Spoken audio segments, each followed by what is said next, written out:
샬롬! 시냇가의 나를 심다 신하심 챌린지 41일차입니다. 9월 27일 토요일 역대하 10장 1절에서 19절 말씀 묵상 함께 나누겠습니다. 어제 우리는 솔로몬의 통치가 영광의 절정에 이른 모습을 보았습니다. 그러나 모든 시대는 끝이 있는 법입니다.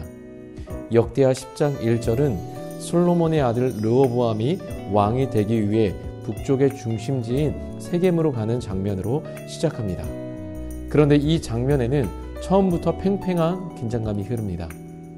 왕을 세우려면 백성이 왕이 있는 예루살렘으로 와야 하는데 오히려 왕이 백성에게 불려간 것입니다. 남과 북 사이에 보이지 않는 힘겨루기가 시작된 겁니다.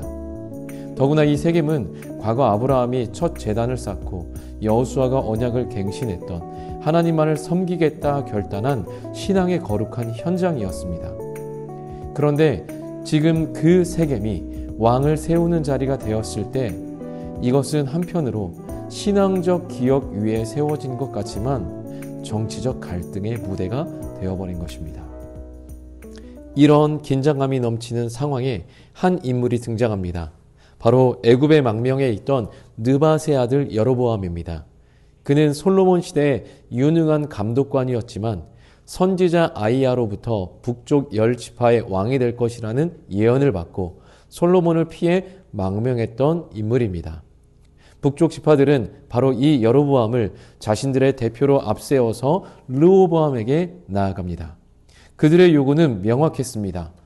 4절을 보면 왕의 아버지께서 우리의 멍에를 무겁게 하였으나 왕은 그 무거운 멍에를 가볍게 하옵소서.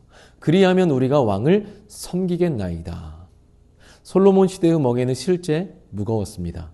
20년간의 성전과 왕궁 건축, 그에 따른 엄청난 세금과 노역, 우리가 바로 이전 9장에서 보았던 눈부신 영광의 이면에는 백성들의 땀과 희생과 눈물이 있었던 것입니다.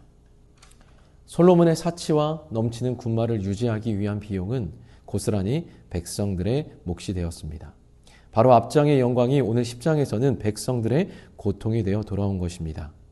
르호보암은 생각할 시간이 필요하다며 3일의 말미를 줍니다. 그리고 두 부류의 사람들에게 조언을 구합니다.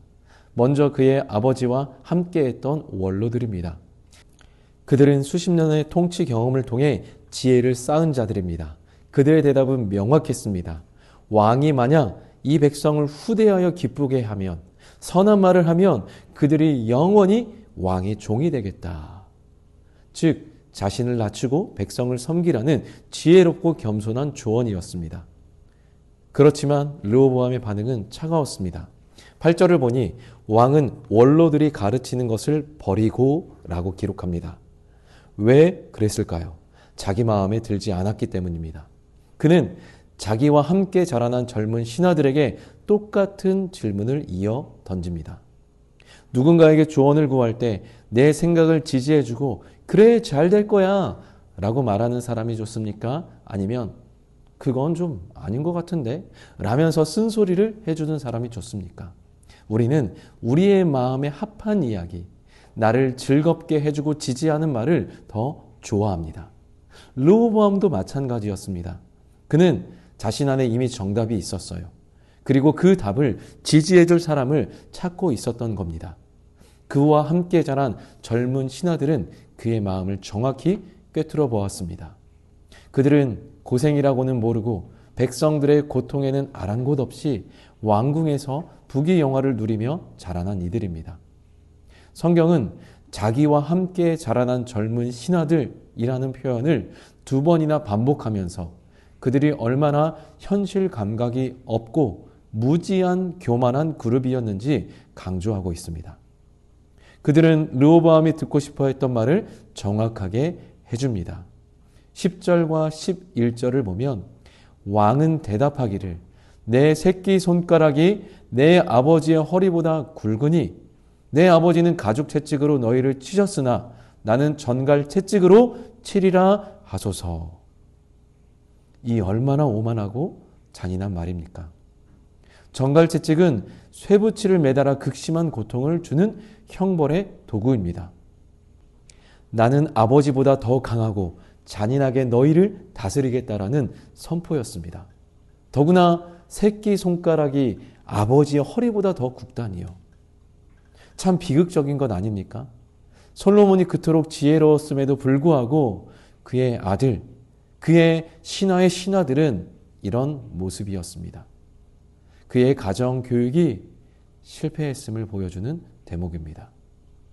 3일 후 르호보암은 돌아온 백성들에게 포악한 말로 대답합니다. 그는 원로들의 지혜를 버리고 젊은 신하들의 어리석은 조언을 그대로 따라 말했습니다. 왜 그는 이런 최악의 선택을 했을까요? 그의 교만 때문입니다.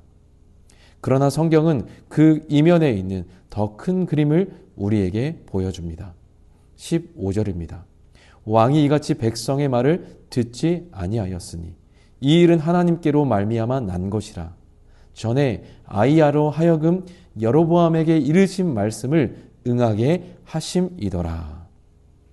이 모든 비극은 솔로몬의 죄를 심판하시고 나라를 나누겠다는 하나님의 예언이 성취되는 과정이었습니다. 그렇다고 르호보암의 죄가 정당화되는 것은 아닙니다. 하나님께서는 그의 교만하고 완악한 마음을 그대로 내버려 두심으로써 당신의 주권적인 뜻을 이루신 것입니다. 르호보암의 포악한 대답을 들은 북이스라엘 백성들의 반응은 즉각적이었습니다.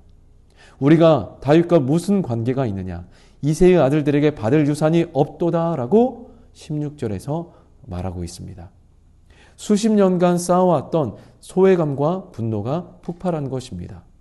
그동안 예루살렘을 중심으로 남유다 땅을 중심으로 발전하고 성장하지 않았겠어요? 북쪽은 소외되었다라는 거죠. 그래서 그들은 결국 각자의 집으로 돌아가 버렸고 통일왕국 이스라엘은 그렇게 두 동강이 나고 말았습니다. 르호보암은 상황 파악도 제대로 하지 못한 채 강제 노역의 감독관을 보냈다가 그가 돌에 맞아 죽는 것을 보고 급히 예루살렘으로 도망하는 비참한 신세가 됩니다. 참 심약한 사람입니다. 오늘 말씀을 통해 우리는 무엇을 깨달아야 할까요? 그것은 우리가 누구의 목소리를 듣는가가, 우리가 어떤 소리를 듣는가가 우리의 인생과 공동체의 운명을 결정한다는 것입니다. 르호보암의 실패는 그가 듣고 싶었던 말만 들으려 했기 때문에서 비롯되었습니다. 우리도 마찬가지입니다. 내가 듣고 싶은 말이 정답이 아닙니다. 우리는 정말 들어야 할 말을 듣고 그것을 실천하려고 몸부림쳐야 합니다. 그렇지 않으면 우리 역시 화를 당하게 됩니다. 말씀을 읽을 때도 마찬가지입니다. 우리에게 복과 위로를 주시는 말씀뿐만 아니라 나의 죄를 지적하고 회개를 촉구하는 불편한 말씀까지도 겸손히 들을 수 있는 귀를 달라고 기도해야 합니다. 진정한 실패는 내 생각대로 해서 실패하는 것이 아닙니다. 하나님의 뜻과 생각을 따르지 않는 것이 실패입니다. 당장은 성공한 것처럼 보여도 그 길의 끝에는 어떤 어려움이 있을지 모릅니다. 바라기는 오늘 하루를 살아갈 때 세상의 달콤한 속삭임이 아닌 우리를 생명으로 인도하시는 하나님의 지혜로운 음성의 귀를 기울이시고 그 지혜를 붙들고 살아가는 복된 하루가 되기를 축복합니다.